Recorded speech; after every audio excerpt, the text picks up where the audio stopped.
구약성경 역대하 24장 15절부터 22절 말씀까지입니다. 구약성경 역대하 24장 15절부터 22절 말씀까지입니다. 우리 15절부터 19절 말씀까지 읽고 하나님 말씀 같이 나누겠습니다. 15절부터 19절까지 읽겠습니다. 여호야다가 나이 많고 늙어서 죽으니 죽을 때에 130세라. 무리가 다윗성 여러 왕의 묘실 중에 장사하였으니 이는 그가 이스라엘과 하나님과 그의 성전에 대하여 선을 행하였음이더라. 여호야다가 죽은 후에 유다 방백들이 와서 왕에게 절하매 왕이 그들의 말을 듣고 그의 조상들의 하나님 여호와의 전을 버리고 아세라 목상과 우상을 섬겼으므로 그 죄로 말미암아 진노가 유다와 예루살렘에 임하니라. 그러나 여호와께서 그들에게 선지자를 보내사 다시 여호와에게로 돌아오게 하려 하시매 선지자들이 그들에게 경고하였으나 듣지 아니하니라. 아멘. 지난주 말씀을 통해서 요아스가 7살 때 왕이 돼가지고 40년 동안 예루살렘에서 왕의 직무를 감당을 했었는데 그 곁에는 여호야다 제사장이 든든하게 지키고 서 있었죠. 그래서 요아스가 유다를 다스리는데 하나님 보시기에 선한 길, 그런 길을 갈 수 있도록 이 여호야다가 든든한 버팀목이 되어줬습니다. 그래서 요아스가 그가 어느 정도 이제 성장을 했을 때 계획했던 일이 뭐냐면 마음에 가지고 있었던 일이 성전을 보수하는 일이었어요. 그래서 그 일을 잘 마무리를 하게 됩니다.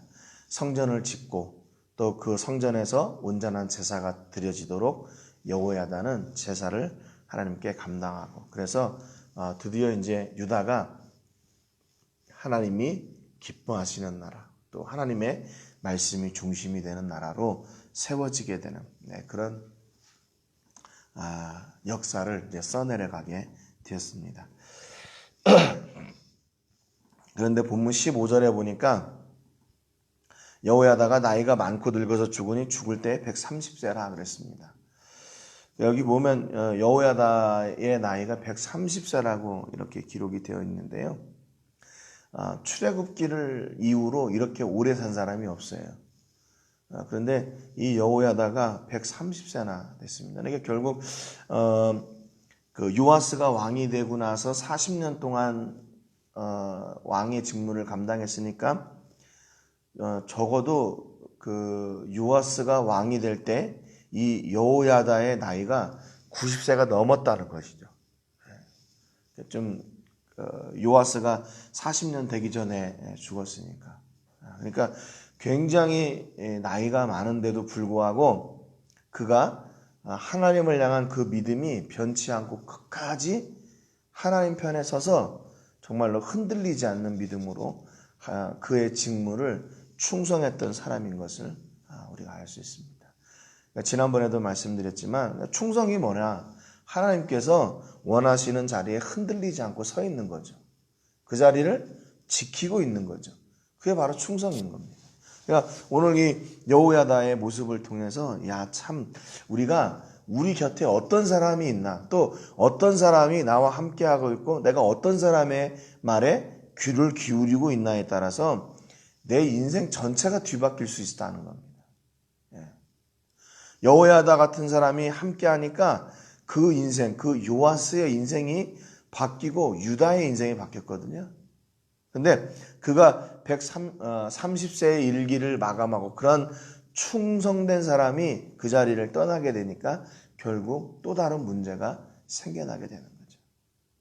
16절에 무리가 다윗성 여러 왕의 묘실 중에 장사하였으니 이는 그가 이스라엘과 하나님과 그의 성전에 대하여 선을 행하였음이더라 그랬습니다. 이 제사장은 이 왕의 묘실에 들어갈 수가 없는 거거든요.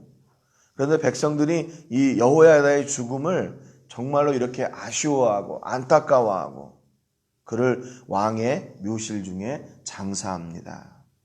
왜냐하면 이라고 이유가 정확하게 나와 있어요. 그러니까 뭐 우리가 추측할 때는 뭐 요아스를 뭐 돕고 뭐 했기 때문에 이럴 수도 있겠지, 이렇게 추측을 할 수가 있지만, 성경이 말씀하고 있는 정확한 이유는 뭐냐면 그가 이스라엘과 하나님과 그의 성전에 대하여 선을 행하였음이더라, 이렇게 기록하고 있습니다. 그러면 이 선은 뭔가, 선이라는 말은 히브리 말로 토브라는 말인데요, 이게 좋은, 선한, 즐거운, 뭐 번영, 뭐 그런 뜻을 가지고 있어요. 그러니까 하나님 앞에 선이다, 그 얘기는 하나님이 기뻐하셨다 그 말입니다. 하나님이 즐거워하셨다 그 말이에요. 그러니까 선한 것, 좋은 것은 다른 것이 아니라 그걸 보고 하나님이 기뻐하시는 것이 선한 것이에요. 하나님이 즐거워하시는 것이 선한 것. 그러니까 여호야다는 요아스가 왕의 직무를 감당하면서 어떤 일을 하기를 원했나? 하나님이 기뻐하시는 일, 하나님이 즐거워하시는 일을 하도록 도왔다는 거죠. 그래서 백성들이 그 사실을 알았어요. 백성들이 그 사실을 알았기 때문에 여호야다가 죽은 뒤에는 왕의 묘실에 창사하도록 그렇게 했다는 거죠. 17절에 보니까 여호야다가 죽은 후에 유다 방백들이 와서 왕에게 절하며 왕이 그들의 말을 듣고 그래요. 그러니까 여러분, 그동안에 아까도 잠깐 말씀드렸지만 누구의 말을 듣느냐? 여호야다의 말을 들었을 때는 하나님이 기뻐하시는 선한 일, 그 즐거운 일을 했는데, 이제 유다 방백들이 와서 유다 방백들의 말을 듣는 요아스는 어떻게 될 것인가? 성경이 우리에게 암시해 주고 있는 거죠. 24장 18절에 보니까 그의 조상들의 하나님 여호와의 전을 버리고 그러세요. 벌써 누구의 말을 듣느냐에 따라서 그 결과가 달라져요. 여러분, 물론 정치를 하는 데는 방백들의 말을 더 잘 들어야 될 것 같고 방백들의 어떤 의견에 귀를 기울여야 될 것 같아요. 제사하는 것은 뭐 제사장에게 듣고, 정치하는 것은 정치가들에게 듣고, 그러면 될 것 같아요. 예, 별 문제 없어요. 그런데 문제는 뭐냐면 그들의 말을 들었을 때 결과가 어떤가? 그 결과가 선인가? 하나님을 즐겁게 하는 일인가? 아니면 하나님을 슬프게 하는 일인가? 그거에 따라서 우리가 누구의 말에 귀를 기울여야 될 것인가 하는 그 기준이 되는 것이죠. 유다 방백들의 말을 들으니까 성전을 버리고 아세라 목상과 우상을 섬겼어요. 하나님을 버리고 성전을 포기하고 아세라 목상과 우상을 섬기게 됐습니다. 그리고 그 죄로 말미암아 진노가 유다와 예루살렘에 임하니라 그랬어요. 그러니까 요아스가 하나님이 기뻐하시는 그 선한 일들을 감당하지 못했다는 거죠. 감당하지 못했어요. 그래서 하나님의 진노가 유다와 예루살렘에 임했다, 이렇게 성경이 말씀하고 있어요. 여기 진노라는 말은 히브리 말로 케체프라고 하는 말인데, 이게 분노 또는 노여움, 뭐 한 번 기록되는 나무 조각이라는 말로도 이렇게 번역이 되어 있어요. 그런데 이 하나님의 진노는 단순히 나쁜 것만을 뜻하지는 않습니다. 이 단어가 사용되는 곳에 따라서 그 의미가 약간 달라져요. 악에 대한 진노는 악에 대한 견제와 악을 미워하는 마음을 표현해. 그래서 이런 악에 대해서 케체프라고 사용할 때는 노여움이라고 이렇게 사용을 합니다. 번역을 합니다. 노여움. 그리고 죄를 미워하고 죄인에 대한 케체프는 뭐냐면 분노라고 번역을 해요. 분노. 노여움, 분노, 이게 조금 뭐 같은 말인 것 같은데 번역을 할 때. 그래서 분노는 죄 가운데 있는 하나님의 백성을 구원하기 위한 분노이고, 하나님의 선하신 뜻 가운데 하나님의 백성들을 바르게 세우시기 위한 하나님의 선하신 사랑에서 출발한 거예요. 그러니까 하나님의 진노다. 그러면 그 죄악 가운데 있는 백성들에 대한 하나님의 분노, 케체프는 뭐냐면 그들을 다시 하나님의 선하신 길로 돌아오게 하시기 위한 하나님의 사랑에서 출발한 분노예요. 노여움. 그러니까 여기 하나님의 진노가 유다와 예루살렘에 임했다, 그 말은 하나님을 섬기지 않는 우상 섬기는 가운데 있는 백성들이 다시 돌아오기를 원하시는 하나님의 진노라는 것이죠. 그러니까 여기서 말하는 진노는 결국 축복입니다. 죄악 가운데 있는 하나님을 등지고 있는 백성들에 향한 진노를 통해서 다시 백성들이 주께로 돌아오기를 원하시는 거니까 그게 오히려 선이 되는 것이죠. 그래서 19절에 보니까 그러나 여호와께서 그들에게 선지자를 보내사 다시 여호와에게로 돌아오게 하려 하시매 선지자들이 그들에게 경고하였으나 듣지 아니하니라 그랬습니다. 여기 보면 앞에 여호와께서 그들에게 선지자를 보내사 그랬잖아요. 이게 복수예요, 복수. 선지자들을 보냈지만 여호와에게로 돌아오게 하려 하시며 선지자들을 보내서 돌아오려 하게 했지만 선지자들이 그들에게 경고하였지만 그들이 듣지 않으세요. 그러니까 여러 명의 선지자들을 보내신 거예요. 그들을 돌아오게 하려고 선지자들을 계속 보내셨어요. 그래서 야, 니네 그러면 안 된다. 다시 여호야다가 하나님을 섬기게 했던 것처럼 다시 돌아와라. 선지자들을 여러 명 보낸 거예요.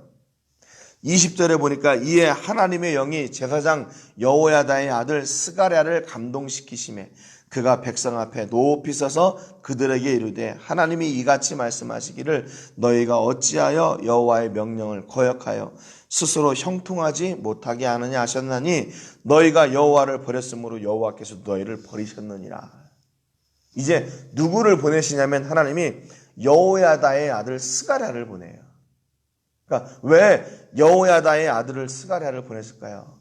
그래도 여호야다가 130세를 사는 동안에 유다의 제사장이 되었으니까 또 요아스도 자기가 아버지와 같이 지도를 받은 사람이 여호야다이니까 그의 아들이 와서 혹시 하나님의 말씀을 대언하면 혹시라도 돌아올까. 그래서 하나님이 다시 그 스가랴를 보내신 거예요. 그러니까 여러분 이 경고하심이 뭐냐? 분명히 그 목적이 있잖아요. 유다를 멸망시키려고 하려 하심이 아니라 그들이 다시 돌아오게 하려 하심이라는 거죠. 그래서 여러 선지자들을 보냈는데 안 돼요. 안 들어요. 그래서 이제 마지막 히든카드 여호야다의 아들 스가랴를 보내는 거예요. 야, 너희의 대제사장이었던 이 여호야다의 아들 스가랴 제사장이 너희에게 가서 이제 말할 때 너희가 그런 여호야다와 같은 만들었던 그 관계 그 가운데 그를 신뢰하고 그를 사랑했던 것처럼 이 아들을 좀 사랑하고 그의 이야기를 좀 들어라. 다시 회복하고 돌아올 것을 선포하는 거죠. 그런데 21절에 보니까 무리가 함께 꾀하고 왕의 명령을 따라 그를 여호와의 전뜰 안에서 돌로 쳐 죽였더라. 여러분 그런데요. 이 유다가 더 황당한 일을 저지릅니다. 요아스도. 왕이 명령해요. 야, 쟤를 돌로 쳐 죽여라. 근데 그게 어디냐? 성전 뜰 안에서 이런 일을 해요.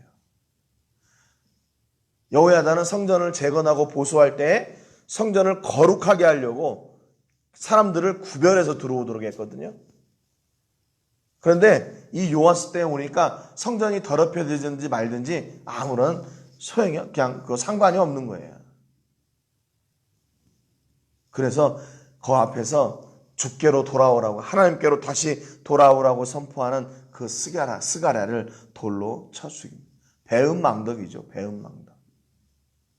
22절에 요아스 왕이 이와 같이 스가랴의 아버지 여호야다가 베푼 은혜를 기억하지 아니하고 그의 아들을 죽이니 그가 죽을 때 이르되 여호와는 감찰하시고 신원하여 주옵소서 하니라 그랬습니다. 그러니까 이 스가랴도 참 대단한 것 같아요. 그가 마지막 돌에 맞아 죽을 때 사람을 바라보지 않습니다. 사람을 향해서 저주를 퍼붓지 않아요. 하나님을 향하고 하나님께 향하여 고백합니다. 여호와는 감찰하시고 신원하여 주옵소서. 하나님이 아시니까 하나님이 갚아주십시오. 그 말이죠. 어떻게 이렇게 담대하게 그 죽음을 맞이할 수 있을까? 자기를 이렇게 죽이는, 돌로 쳐 죽이는 배은망덕한 그 요아스를 보고 너 어떻게 이럴 수가 있냐? 그렇게 비난하거나 그에게 서운함을 토로하지 않고 그때 하나님을 바라보는 거예요. 하나님을 바라보고 하나님께 구하고 하나님을 향하여 얼굴을 돌려서 하나님 모든 것을 아시니까 하나님이 책임져 주십시오. 참 멋진 그 아버지의 그 아들인 것 같아요. 오늘 본문을 통해서 우리 인생에 있어서 중요한 게 뭔가 누구와 함께 하느냐, 또 누구의 소리에 귀를 기울이느냐, 중요한 겁니다. 그래서 그러면 누구에게 귀를 기울이고 누구와 함께 해야 되느냐? 물론 하나님과 함께 한다는 것은 맞는 말이에요. 그런데 우리가 우리 주변에 사는 우리 이웃들, 사람들과의 관계니까, 사는 관계니까, 그러면 우리가 누구와 함께하고 누구의 소리에 귀를 기울여야 되나? 아까 앞에 말씀드린 것처럼 결과를 보면 알지요. 그 사람이 말했던 조언이 하나님을 기쁘시게 해드리는 일이면 그 사람과 함께하고 그 사람의 소리에 귀를 기울여야 돼요. 근데 그 사람이 말하는 것이 하나님과하고 상관없는 일이다. 그러면 그 사람의 소리에 귀를 기울일 필요가 없는 겁니다. 또 하나님이 우리를 사랑하셔서 계속해서 우리가 돌아올 때까지 말씀하여 주신다는 거예요. 하나님의 구원하시는 역사가 결코 쉬지 않고 있다는 겁니다. 그렇기 때문에 우리가 혹시 실수해서 또는 실패해가지고 곁길로 가 있고 악한 길에 가 있다 할지라도 하나님은 하나님의 사람들을 보내셔서 계속 우리에게 선한 길로 오라고 진노하시는 하나님이시라는 것을 여러분 잊지 말고 우리 삶 가운데서 늘 하나님의 말씀에 귀를 기울이고 그분과 함께 동행함으로 말미암아 하나님이 기뻐하시는 선한 일을 감당하는 변하지 않는 충성된 사람 되시기를 주님의 이름으로 축복합니다. 오늘 기도하실 때는 산타페 교회를 위해서 기도해 주시기를 바랍니다. 이제 오는 주일에 입당 예배를 드리게 되는데 그 모든 일들이 하나님의 영광이 드러나는 예배가 될 수 있도록 위해서 기도해 주시고 그곳에서 하나님께서 새로운 생명의 사역을 시작하셔서 하나님이 기뻐하시는 또 구원의 일을 이루시는 그런 은혜가 있게 해주시기를 위해서 기도하시고 합력하여 선을 이루게 하시는 하나님의 영광이 산타페 교회를 통해서 드러나게 해주시기를 위해서 기도해 주시기 바랍니다. 오늘 말씀처럼 우리 인생 가운데서 하나님과 함께하고 하나님의 사람과 하나님의 말씀에 귀 기울이는 그런 은혜가 있게 해주시기를 위해서 기도하시기를 바랍니다. 제가 먼저 기도하고 같이 기도하겠습니다. 하나님 아버지 감사드립니다. 오늘 요아스와 함께하던 여호야다가 130세의 일기로 생을 마감하고 요아스는 이제 그 곁에서 하나님의 말씀을 대언하고 하나님의 말씀을 가르쳐주고 하나님의 선하신 뜻을 따라 살도록 도왔던 그런 동역자가 없어졌습니다. 그러자 그 자리에 유다 방백들이 돌아와 그들이 요아스가 사람의 말에 귀를 기울이기 시작하자 결국 그들은 하나님을 떠나게 되었고 우상을 섬기며 그로 말미암아 하나님의 진노가 임하게 되는 나라가 되었습니다. 하나님, 우리가 사는 인생 가운데서 어떤 사람과 함께 해야 되는지 또 누구의 말에 귀를 기울여야 되는지 우리에게 지혜 주시기를 소원합니다. 그래서 하나님의 사람의 말에 귀를 기울이게 하시고 하나님의 사람과 함께하는 동역의 역사가 있게 하여 주옵소서. 하나님의 사람은 어떤 사람입니까? 하나님이 기뻐하시는 일을 말하고 하나님이 기뻐하시는 자리에 서고 그 자리에서 변하지 않는 충성된 여호야다와 같은 종인 줄로 믿습니다. 하나님 오늘 우리가 서는 자리가 하나님이 기뻐하시는 자리가 되게 해주시고 하나님이 기뻐하시는 일을 말하고 그 일을 함께 도모하는 그런 믿음의 종들이 다 되게 하여 주시옵소서. 그래서 하나님 우리가 인생을 사는 동안에 흔들리지 말게 하여 주시고 우리 인생 가운데 하나님의 놀라운 역사와 기쁨과 은혜만 충만한 저희들 되게 하여 주시옵소서. 영광 하나님께 드리며 예수님의 이름으로 기도합니다. 아멘.